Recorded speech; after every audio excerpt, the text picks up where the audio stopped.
While we're not all professional athletes, some of us do train at a level not a million miles away from an athletic level. So, my question today is, what is the best nutrition for athletes? Health Explorer Neil Fellows here, and if you want to get healthy and fit and stay healthy and fit and do it in a way that's unique and natural to you, then please subscribe and hit the bell to get notified of all of our latest interviews and reviews. In this video, we're asking the question, what is the best nutrition for athletes? And joining me is someone who knows this topic really well, 21 times world champion bodybuilder, Sarah Taylor. Sarah, is there one diet that suits all types of athletes? And what I mean is, does the demands of one sport perhaps put a greater or a lesser need on the body? Gosh, now you're asking a very leading question there, Neil.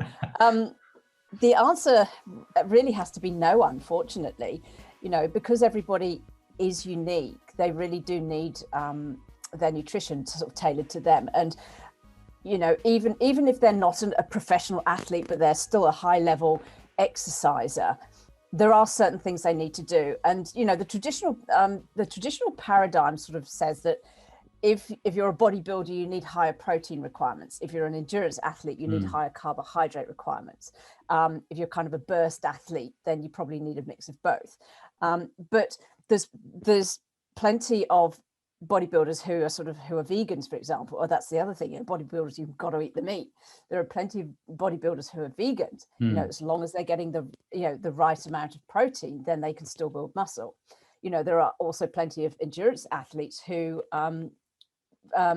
follow the keto diet, which of course is high fat and very, very little carbohydrates.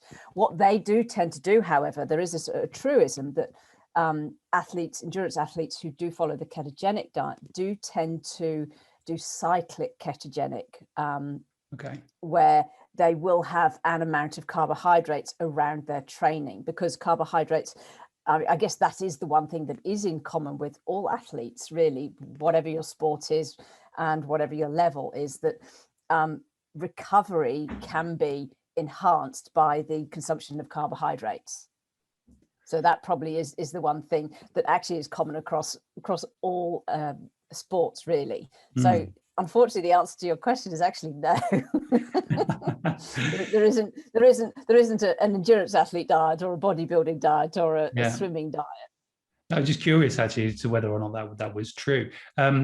So it's interesting you say about the endurance thing, because I do know on days where I run, I do crave the carbs. So when I finish, so it's interesting that you say that. So my body, I can actually picking up what my body is actually asking for. So you may have answered this a little bit already, but I mean, are there obvious differences? You mentioned there endurance needing carbs, but if say someone was doing sprints as opposed to doing endurance or doing bodybuilding, you mentioned the vegan thing there. I mean, are there sort of other differences? Yes, there are actually. And let's take sprints, for example.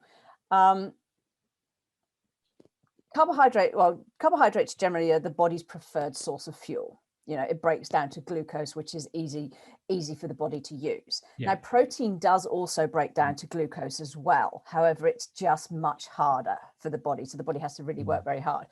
And then fats, of course, break down to triglycerides, which are much harder for the body to use again. So in terms of energy use, the body does prefer carbohydrates. So if you were to do sprints or interval kind of work, then really you ought to consume carbohydrates before you do it, just because that's going to be easiest for the body to use for intense bursts of activity. It is the same thing with an endurance athlete, because you're going to be potentially running long distances or cycling long distances or swimming long distances.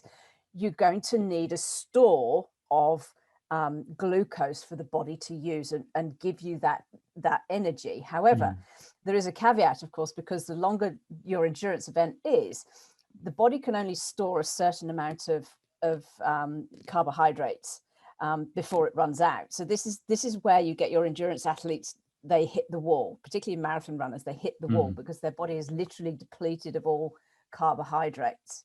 And you just kind of stop, because then your body's got to scrabble around to go and find another source of energy. And that usually either means breaking down muscle protein or breaking down fat. So really for for endurance athletes, carbohydrates are the preferred source. And like the longer your event, there are sort of particular formulae that you might want to sort of look up. The longer your event goes, particularly if it's beyond 90 minutes, then you need to start bringing in, your little gel packs and stuff to keep topping up the carbohydrates so you don't hit the wall. Okay. For bodybuilding, you can actually sort of get away without having carbohydrates before your workout, but definitely they're beneficial immediately after your workout because it does help with muscle recovery. Okay. So really for endurance athletes, definitely have it before as well as after bodybuilding. Yeah. You can to an extent get away with fewer carbohydrates before your workout, but as long as you have them afterwards and you're having enough overall, then you'll generally be fine. Yeah. So are there some sort of basic nutrients? We're obviously talking about the carbohydrates, they've been really important, but some basic nutrient secrets for athletes that are pretty universal, as in everyone really should do this? Yes, particularly the key one is protein consumption, and the recommended guidelines are 1.2 grams per pound for muscle preservation. Now, of course, for bodybuilders, they might want to go up as much as 1.7 grams per pound. In fact, there are benefits for them going up higher. Of course, there's this whole sort of thing, the more protein you have, the faster you're going to build muscle. Not strictly true, but there are plenty of studies that show that if you do have a higher level of protein consumption as a bodybuilder, then you are going to preserve your muscle and build muscle more easily.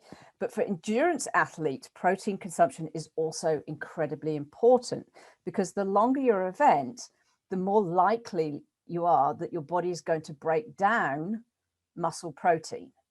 Okay. So in order to, I guess, prevent that or offset that, then you need to have a higher level of protein consumption as well. But for general people, the general population, between 0.8 and 1 gram per pound is the recommended amount.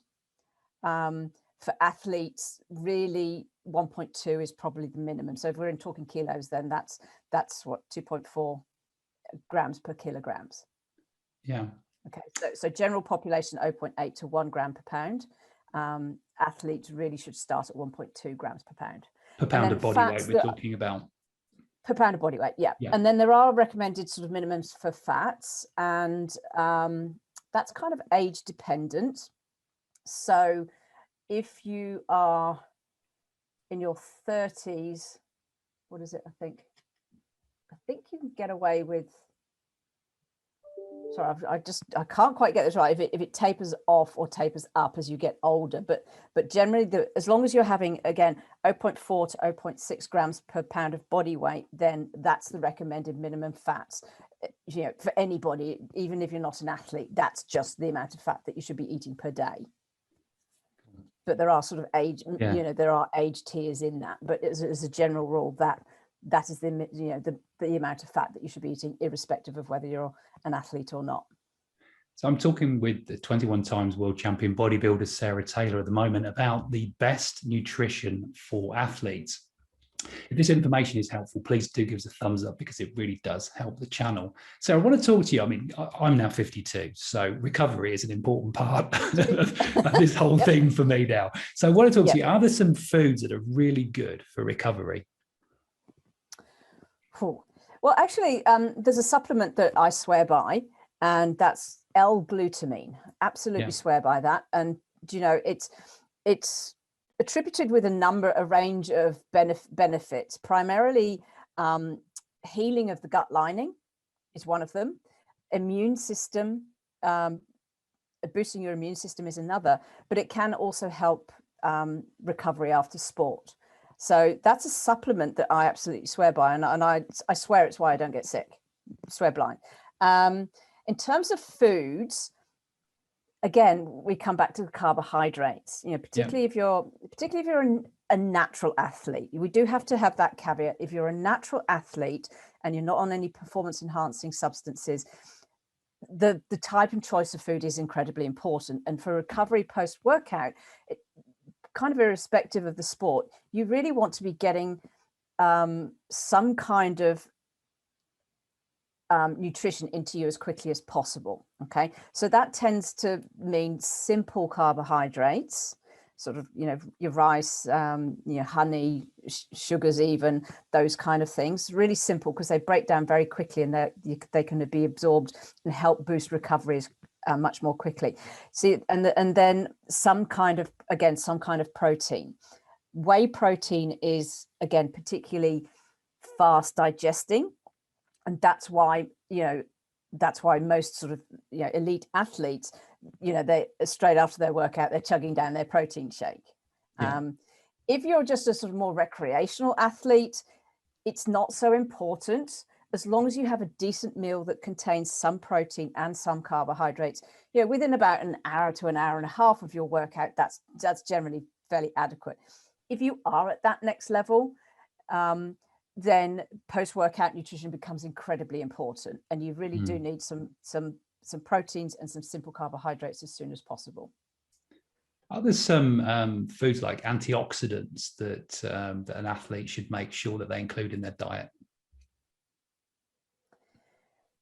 Well, that's really just for general overall health. Yeah. Because that encompasses such a wide range of food. There's so many foods that incorporate antioxidants, primarily sort of berry fruits and sort of citrus fruits. Those are very, very good, but they all come with additional benefits. So it's really more about the food rather than the compound within the food that you should be paying attention to. Sarah, at the end of each of our interviews, just like to leave people with a challenge, something that they can take away and try as a result of listening to you. What would be a simple thing that someone could take away from what we've talked about today? Well, this is not really a challenge, but I would like people, particularly if they are a high-level amateur athlete, to experiment with taking some L-glutamine after their workout. It's only 5 grams, that's all you need. And I would highly encourage people to do that, like I say, just because of the immune system benefits and the benefits for their gut health, which then of course will affect your, boost your overall health. So it's not really a challenge, it's more of a wish. A wish. Yeah, okay, lovely. Thank you for that, Sarah, and appreciate your time today. Each week, I ask our experts to leave us with a challenge. It's just an idea, it's something that we could try. If you like it and it works for you, stick with it. If it doesn't work for you, keep looking and find something that does. I'll be taking the challenge. You can see my findings from this challenge in our challenge roundup video, which is a monthly summary covering all of the challenges our experts have shared. To get that video and all of our latest health and wellness uploads, including interviews and reviews, subscribe and hit the bell so you get notified whenever we post. And if this channel can help your friends and family, please share it with them too. If you want to get proactive with your health, Total Wellness Club are developing health quests over at questly.life.